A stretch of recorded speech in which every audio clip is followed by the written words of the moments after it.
Dengue হয়েছে, এবং সেটা ওনার যে হসপিটালে ডিউটি করেন চন্দননগরের হসপিটাল থেকে ডেঙ্গুটা হয়েছে। আচ্ছা, কবে উনি ভর্তি হয়েছে? 3 দিন আগে কখন মারা গেছে?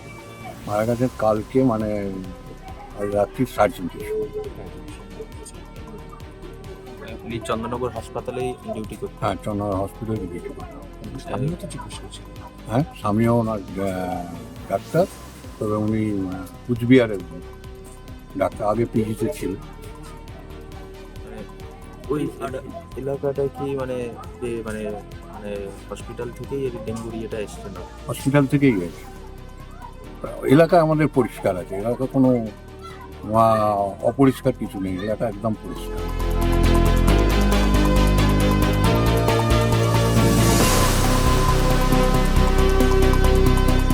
স্বাতী দে ওনার নাম, বয়স এই 45-46 হবে।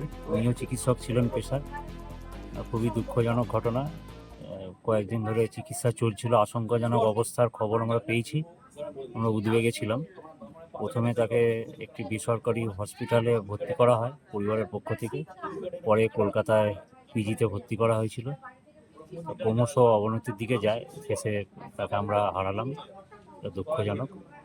কবে ভর্তি হয়েছিল? ভর্তি হয়েছিলেন উনি 30শে নভেম্বর।